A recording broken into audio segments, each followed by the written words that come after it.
Before Moses was ever born, before the plagues, before the Red Sea, there was a quiet battle being fought in secret rooms by two women whose names most people don't even know. Their names were Shiphrah and Puah. They were Hebrew midwives, women who helped deliver babies. At that time, God's people, the Israelites, were living as slaves in Egypt. But even in slavery, they kept growing. More families, more children, more sons and daughters. The new king of Egypt, a pharaoh who didn't know Joseph, grew afraid.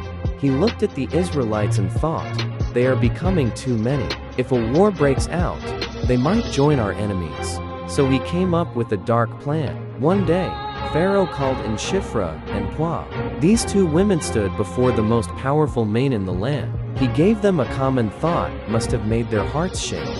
He said, when you help the Hebrew women and they give birth, if it is a son, you shall kill him. But if it is a daughter, then she shall live.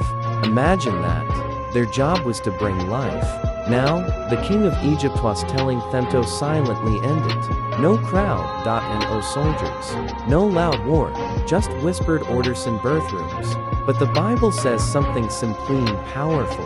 The midwives feared God and did not do as the king of Egypt commanded them, but let the boys live. They chose to obey God instead of the king. When the Hebrew baby boys were born, they helped them live.